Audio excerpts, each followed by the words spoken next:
हाय दोस्तों, नमस्कार आप सभी को। मैं अभिषेक कुमार सिंह करियर पॉइंट के इस प्लेटफॉर्म से आप सभी का स्वागत करता हूं। और दोस्तों, आज हम लोग पुनः एक नए टॉपिक की शुरुआत करने वाले हैं।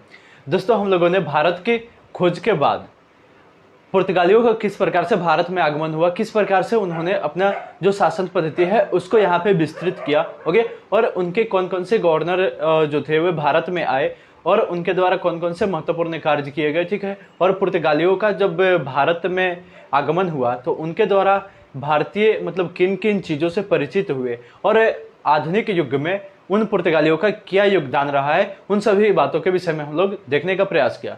मगर दोस्तों, यहाँ पे आज जो हम लोग पढ़ने वाले हैं वह इससे ही जुड़ी एक अलग नई टॉपिक है, ठीक है, जिसका नाम है डचों का भारत आगमन। ठीक है दोस्तों, उसे देख लीजिए। डचों का भारत आगमन।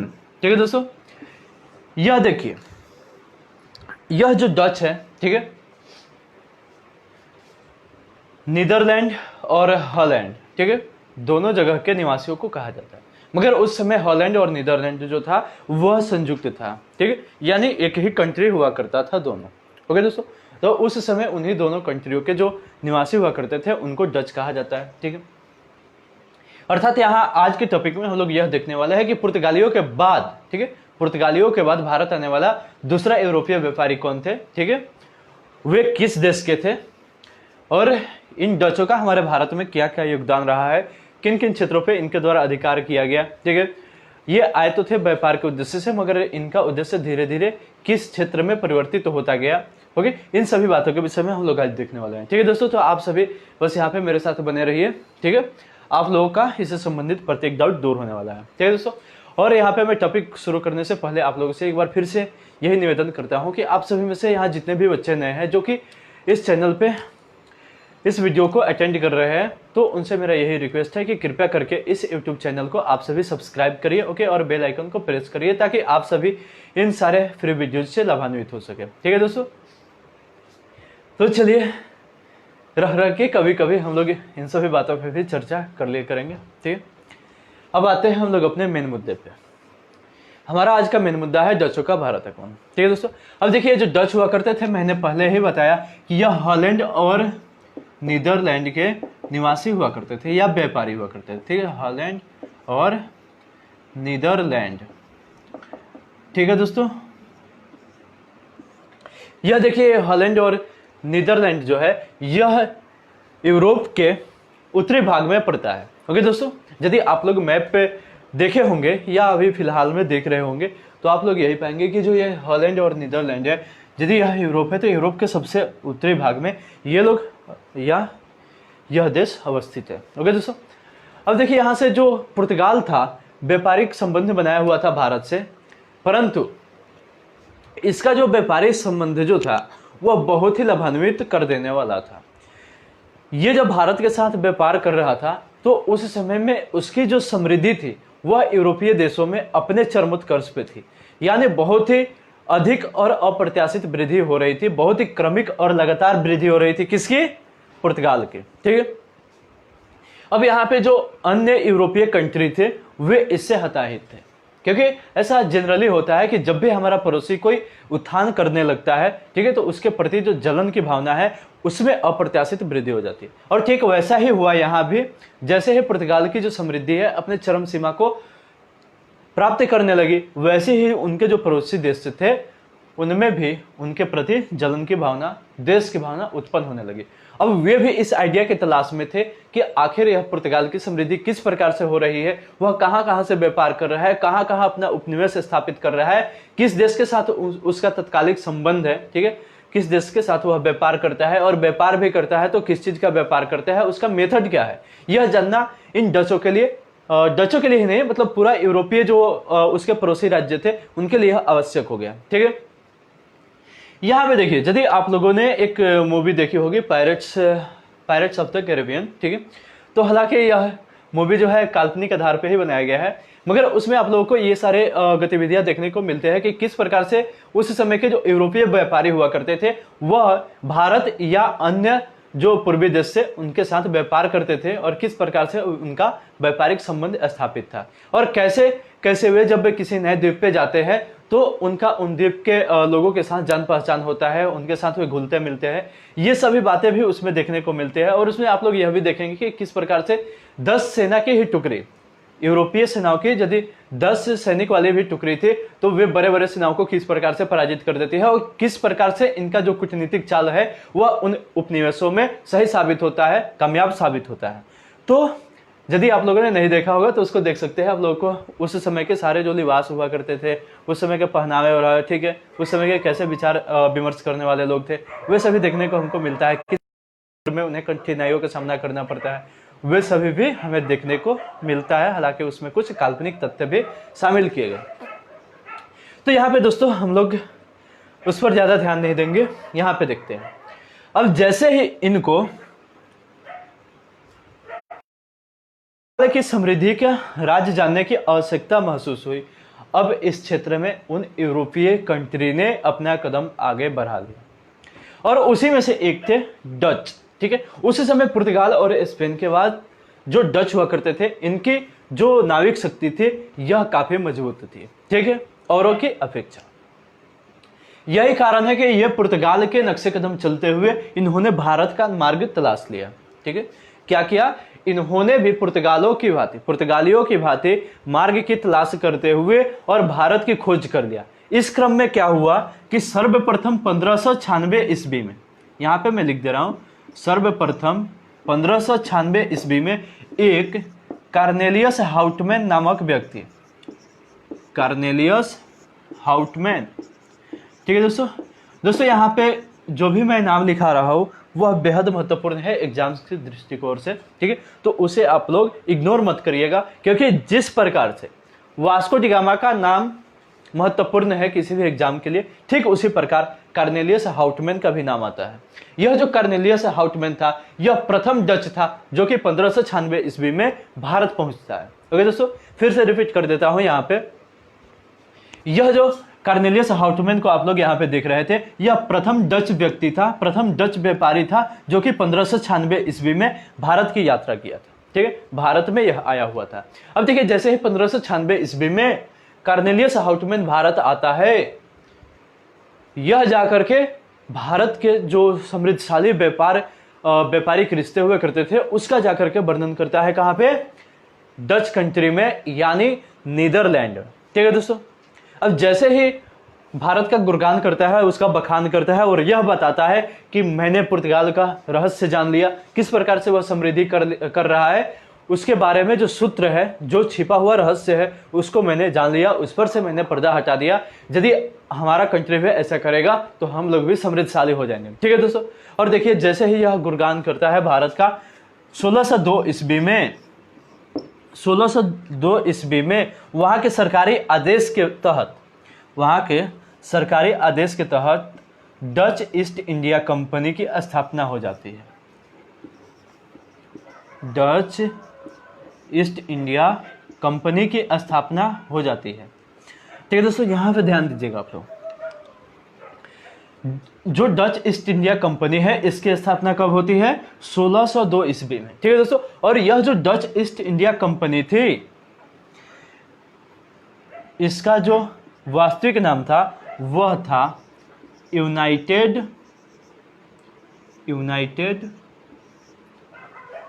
East India company, United east India company of Netherlands,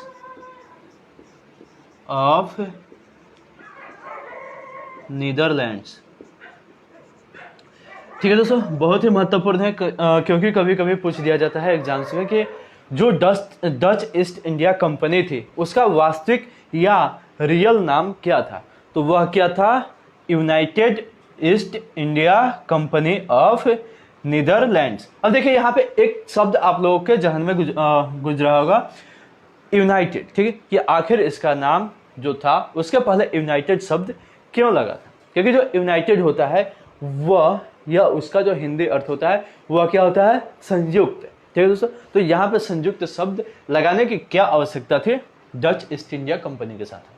ठीक है दोस्तों, देखते हैं हम लोग। यह जो डच ईस्ट इंडिया कंपनी की स्थापना की गई थी 1602 ईस्वी में, तो इसे सरकारी आदेश के तहत ही स्थापित किया गया था। ठीक है, और जो वहां की सरकार थी, वहां का जो संसद था, डच का जो संसद था, उसने डच ईस्ट इंडिया कंपनी अर्थात डच ईस्ट इंडिया कंपनी, ठीक है, DEIC, इसको 21 वर्षों तक व्यापार करने का एक अधिकार प्रदान कर दिया गया। 21 वर्षों तक व्यापार का एक अधिकार।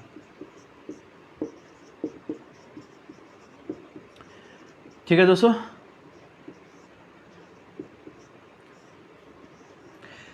यह भी क्वेश्चन पूछा गया है कि जब डच ईस्ट इंडिया कंपनी की स्थापना हुई थी तो डच संसद के द्वारा उसे कितने वर्षों तक भारत के साथ व्यापार करने का एकाधिकार प्रदान किया गया। एकाधिकार का मतलब होता है कि सिर्फ और सिर्फ डच ईस्ट इंडिया कंपनी ही नीदरलैंड की ऐसी संस्था होगी जो कि भारत के साथ व्यापार करेगी, यानी नीदरलैंड की किसी दूसरे संस्था को यह मंजूरी नहीं दी जाती थी कि वह जाकर के भारत के साथ व्यापार करे, जब तक कि डच ईस्ट इंडिया कंपनी को वह व्यापारिक एकाधिकार प्राप्त हो। ठीक है, यहाँ पे अधिकार और एकाधिकार में अंतर होता है। अधिकार का मतलब कि सबको राइट है, जबकि एकाधिकार का मतलब है कि जिस एक विशेष कंपनी को यह अधिकार दिया जाएगा, सिर्फ और सिर्फ वही जाकर के उसके साथ व्यापार कर सकता है। ठीक है दोस्तों, यहाँ पे आप लोग ध्यान दीजिएगा। अब यहाँ पे आप लोग यह भी समझिए, ठीक है, कि यह जो डच ईस्ट इंडिया कंपनी को डच संसद द्वारा 21 वर्षों तक व्यापार का एक अधिकार प्रदान किया। ठीक है, इसके बाद हुआ क्या कि वहां के जो संसद थी, ठीक है, उसने मतलब उसके अंतर्गत एक थिंकिंग आया, ठीक है, कि आखिर जो डच ईस्ट इंडिया कंपनी है यह भारत तो चली जाएगी, वहां तो व्यापार करेगी, परंतु वह किस प्रकार से यह भारत के साथ व्यापारिक संबंध स्थापित करेगी, व्यापारिक संबंध कायम करेगी, यह बहुत ही महत्वपूर्ण होगा। ठीक है, तो कहीं ऐसा ना हो कि Dutch east India company Bharat में व्यापार के उद्देश्य से जाए और वहां शासन प्रशासन इसके नीति बन जाए। ठीक है, हालांकि ऐसा होता है, मगर यहाँ पे देखिए ब्रिटिश संसद की उस समय की सोच क्या थी, और यदि वह वहां पे व्यापार के क्रम में की शोषण करने लगती है तो इससे उस कंपनी की कम और हमारे देश की बदनाम ज्यादा होगी। ठीक है, यानी पूरी दुनिया में हमारे देश की थू थू होने लगेगी और उस स्थिति में हम किसी से मुंह दिखाने लायक नहीं होंगे। यानी यहाँ पे उसे डर था, क्योंकि किसी भी देश की जो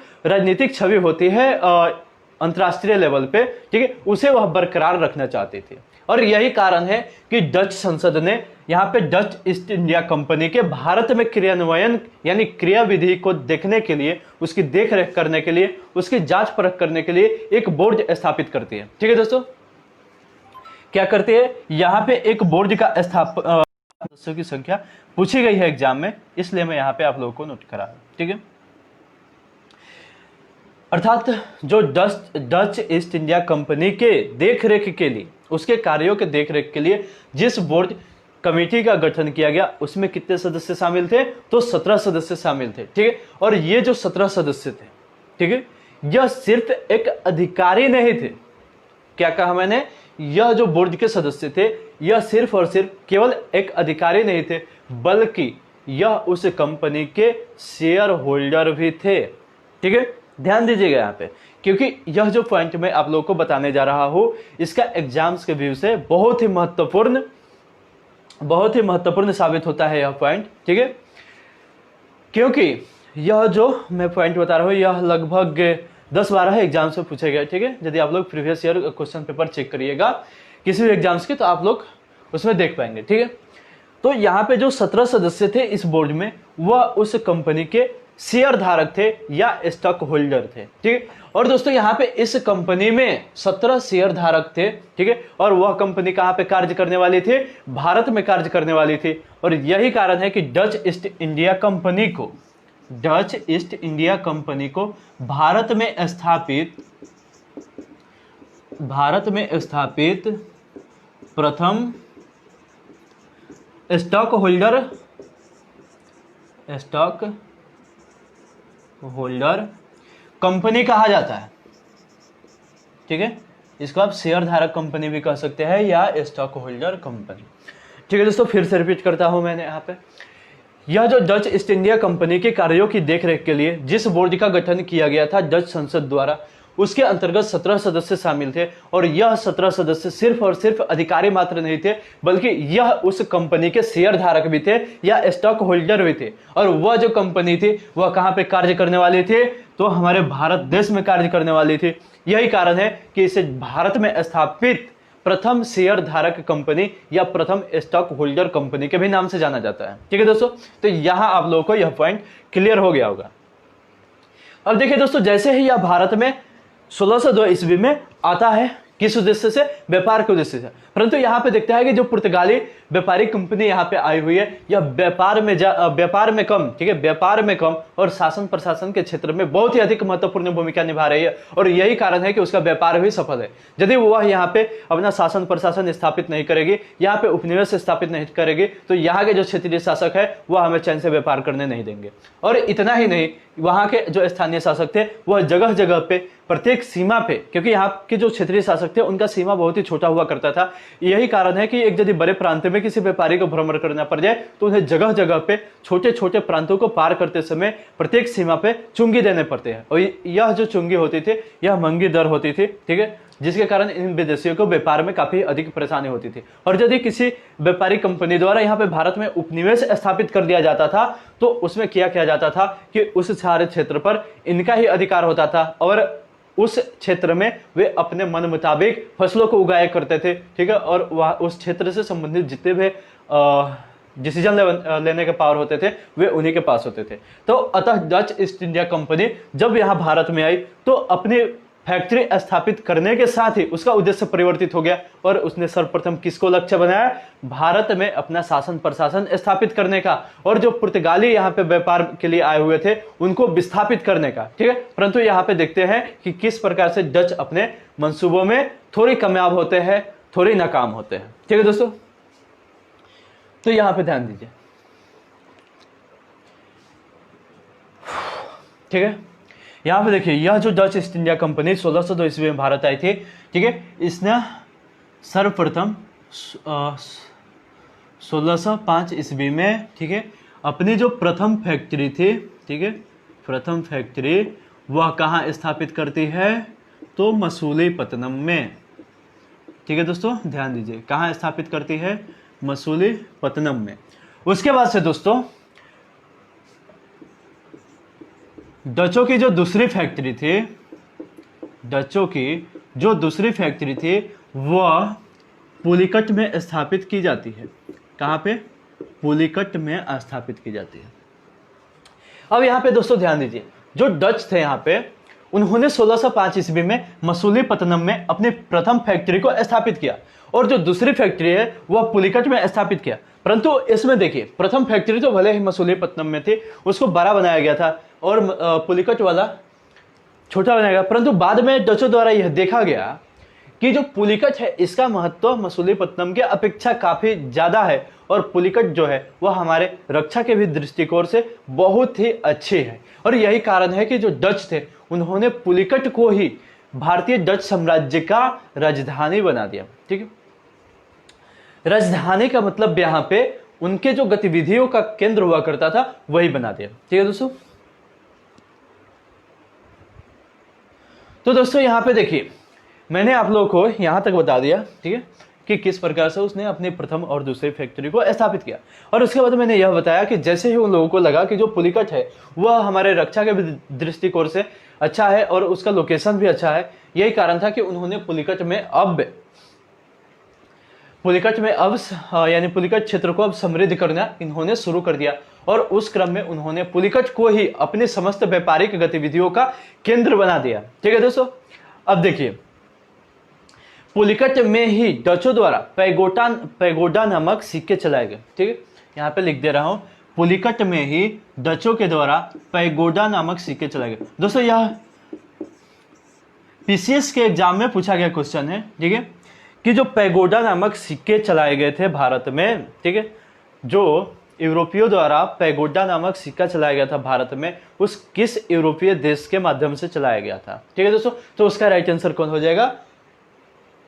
यहाँ पे डच। ठीक है, यानी डचों के द्वारा पुलिकट में पैगोडा नामक सिक्के ढाले जाते थे और वही पैगोडा सिक्के भारत में चलाए जाते थे, किनके द्वारा? डचों के द्वारा। और वह जो पैगोडा नामक सिक्का होता था वह सोने का सिक्का होता था, यानी गोल्डन कॉइन होता था। ठीक है दोस्तों, अब यहां पे देखिए, यहां पे हम लोगों ने यह तो देख लिया कि किस प्रकार से उसने अपने फैक्ट्री को स्थापित किया और अपने समस्त व्यापारिक गतिविधियों का एक केंद्र बनाया। कहाँ? भारत में, पुलिकट में। ठीक है दोस्तों, अब देखिए, अब इनका जो मतलब थिंकिंग था अभी भी समाप्त नहीं हुआ था। अब भी ये चाह रहे थे कि हमारा भारत में तो कोई एक लोकेशन मिल गया जहां पे हम लोग निवास कर सकते हैं, हम अपना फैक्ट्री स्थापित कर सकते हैं, अपना जो समस्त गतिविधियां है वहां पे क्रियान्वित कर सकते हैं। परंतु हमें भारत के अलावा पूर्वी देश में, भारत के अलावा पूर्वी एशियाई देश में, ठीक है, कुछ ऐसे भी देश को विजिट करना होगा, कुछ ऐसे भी देश पर विजय प्राप्त करना होगा कि यदि किसी पोजीशन में हम यहां भारत से विस्थापित होते हैं तो वहां पे निवास कर सके। ठीक है, यानी वहां पे शरण ले सके, ओके, वहां पे डेरा डाल सके। और इतना ही नहीं, उनका जो यहाँ पे भारत के साथ व्यापार कर रहे थे तो उस समय उनके व्यापार का जो प्रमुख वस्तु था वह मसाला हुआ करता था। ठीक है, और इसके साथ साथ सूती वस्त्र था और नील था। ठीक है, तो मसाला भारत से भी अधिक इंडोनेशिया और जो थाईलैंड आदि सभी दक्षिण पूर्वी एशियाई कंट्री है उनमें हुआ करता था। ठीक है, और यही कारण है कि इन्होंने, डचों ने भी दक्षिण पूर्वी एशियाई देशों को अपना निशाना बनाना शुरू किया। और इस क्रम में इन्होंने किया क्या कि 1605 ईस्वी में ही, ठीक है, 1605 ईस्वी में ही इंडोनेशिया पर विजय प्राप्त किया। ठीक है, क्या किया? इंडोनेशिया पर इन लोगों ने विजय प्राप्त किया। ठीक है दोस्तों, इस इंडोनेशिया कंट्री पे पहले पुर्तगालियों का अधिकार हुआ करता था, परंतु डचों ने वहां से पुर्तगालियों को विस्थापित किया और इंडोनेशिया पे अपना अधिकार किया। ठीक है दोस्तों, और इसके बाद 1613 ईस्वी में क्या किया जाता है? ठीक है, 1613 ईस्वी के लगभग में इंडोनेशिया में ही जो जावा प्रदेश हुआ करता था, ठीक है, तो जावा के मतलब जो खंडहर हुआ करते थे उस पर अधिकार कर दिया गया और वहां पे एक नए शहर बेटेविया शहर का नींव डाला गया। ठीक है, यहां पे लिख दे रहा हूं, बेटेविया शहर। ठीक है दोस्तों, इसे भी आप लोग नोट कर लीजिए, क्योंकि दोस्तों मैं यहाँ पे जितने भी पॉइंट लिखा रहा हूँ, ठीक है, वह आपके इग्नोर करने लायक बिल्कुल भी नहीं है, क्योंकि वह सारे क्वेश्चन किसी न किसी एग्जाम में पूछे गए हैं या आप लोग के किसी न किसी भावी एग्जाम में पूछे जाने वाले हैं। ठीक है, तो आप लोग इसे ध्यान से देखिएगा। तो हम लोगों ने देखा कि डचों के ही द्वारा बेटेविया नामक शहर की स्थापना की गई। उसके बाद डच अभी जो थे वह दक्षिण भारत के ही क्षेत्र में बिजी थे, वहीं पे व्यस्त थे, परंतु जैसे जैसे इनका यहाँ पे उपनिवेश स्थापित होने लगता है, धीरे धीरे अनेक क्षेत्रों पे कब्जा करने लगते हैं, तो उस क्रम में जब अब इनका जो प्रसार है वह उत्तर भारत की तरफ बंगाल की ओर होता है। ठीक है दोस्तों, क्योंकि जो बंगाल हुआ करता, जो बंगाल था उस समय का, वह बहुत ही महत्वपूर्ण साबित होता था। किस दृष्टिकोण से? राजस्व वसूली के दृष्टिकोण से, क्योंकि जो बंगाल से राजस्व उगाही होता था, ठीक है, उससे पूरे भारत का खर्च चलाया जा सकता था। ठीक है, क्योंकि बंगाल की जो उपज थी वह काफी अधिक थी। ठीक है, यहाँ तक कि वहाँ जो नील, अफीम और सोरा, इन सब का उपज भी वहाँ पे बहुत ही अधिक मात्रा में हुआ करता था। तो इस तरह से बंगाल का जो व्यापारिक महत्व था वह काफी अधिक था, किसके अपेक्षा? अन्य भारतीय बंदरगाहों एवं क्षेत्रों के अपेक्षा। इसलिए अब जो डच है बंगाल की तरफ आकर्षित होते हैं। ठीक है, और इस क्रम में वे सर्वप्रथम 1617 ईस्वी में पिपली में अपनी फैक्ट्री स्थापित करते हैं। ठीक है दोस्तों, यहां लिख दे रहा हूं, 1617 ईस्वी में पिपली में अपनी प्रथम फैक्ट्री स्थापित करते हैं। ओके दोस्तों, और उसके बाद 1653 ईस्वी में ये चिंसूरा पर अधिकार करते हैं और चिंसूरा में अपनी फैक्ट्री स्थापित करते हैं। ठीक है दोस्तों, इस तरह से दोस्तों हम लोगों ने यहाँ पे देखा कि धीरे धीरे करके ये जो डच थे इनका कहाँ पे होने लगा? भारत के उत्तरी इलाकों में और विशेषकर बंगाल पे। ठीक है दोस्तों, इसके अलावा जो डच थे वह अन्य जगहों पे भी अपना फैक्ट्री स्थापित किए हुए थे, जैसे कासिम बाजार पटना में भी इनका था, ठीक है। पटना में इनके द्वारा बनाया गया जो कंस्ट्रक्शन है आज भी मौजूद है, ठीक है दोस्तों, गंगा घाट पे पटना। और पटना के अलावा कोचीन, ठीक है दोस्तों, और कोचीन के बाद कन्नौर, ठीक है दोस्तों, कन्नौर। अब यहाँ पे दोस्तों मैं आप लोगों को ये जितने भी जगह थे जहाँ जहाँ डचों द्वारा फैक्ट्री स्थापित किए गए थे उनको मैं एक बार आप लोगों को रिपीट कर देता हूँ ताकि आप लोगों को इसे याद करने में कोई परेशानी ना हो, ठीक है। तो यहाँ पे जो डचों के प्रमुख व्यापारिक केंद्र हुआ करते थे भारत में, जहाँ जहाँ ये लोग फैक्ट्री स्थापित किए थे उनका नाम आप लोग एक बार रिपीट कर लीजिए। पहला जो था वह कहाँ था, मसूलीपट्टनम, दूसरा पुलिकट, ठीक है, और तीसरा था पिपली, और चौथा था चिंसुरा, पांचवा कासिम बाजार, छठा पटना, सातवां कोचीन और आठवां कन्नौर। यानी कुल 8 जगहों पे इन डचों द्वारा अपने फैक्ट्री स्थापित किए गए थे। ओके दोस्तों, अब देखिए ये जो डच थे मैंने पहले ही बताया कि ये किन किन चीजों का व्यापार करते थे, तो मसाला, सूती वस्त्र और इंडिगो अर्थात नील, अर्थात यहाँ पे इनका कॉटन टेक्सटाइल उद्योग और इंडिगो इंडस्ट्री था, ठीक। लेकिन दुर्भाग्यवश हुआ क्या कि अंग्रेज भी मुख्य रूप से इन्हीं दो वस्तुओं के लिए, यानी इन्हीं दो वस्तुओं के व्यापार के लिए भारत में आए। तो यहाँ पे होता क्या है कि अंग्रेजों एवं डचों का जो हित है, यानी जो लाभ वाला दृष्टिकोण है, वह दोनों का मैच कर जाता है, ठीक है। यानी पहले नंबर बात कि दोनों तो एक मतलब प्रमुख यूरोपीय शक्ति हुआ करती थी, ठीक है। दोनों के पास बहुत ही महत्वपूर्ण नाविक शक्ति थी, यानी नौ शक्ति थी, ठीक है दोस्तों। और इसके अलावा दोनों के जो हित थे वह भी परस्पर मेल रखते थे, अर्थात दोनों कॉटन यानी सूती वस्त्र और नील का यहाँ से व्यापार अधिक मात्रा में करते थे, यानी सर्वाधिक मात्रा में इन लोगों द्वारा दो ही चीज की आयात की जाती थी अपने देश में, यानी भारत से उसका व्यापार किया जाता था। और यहाँ पे दोनों का जो हित है वहाँ मेल खा जाता है, अर्थात यहाँ पे दोनों में अब भिड़ना असंभावी हो जाता है, अर्थात किसी न किसी तरह करके अब दोनों देशों में कोई एक देश एक दूसरे को विस्थापित करने की कोशिश करेगा, ठीक है दोस्तों। और वैसा होता भी है यहाँ पे।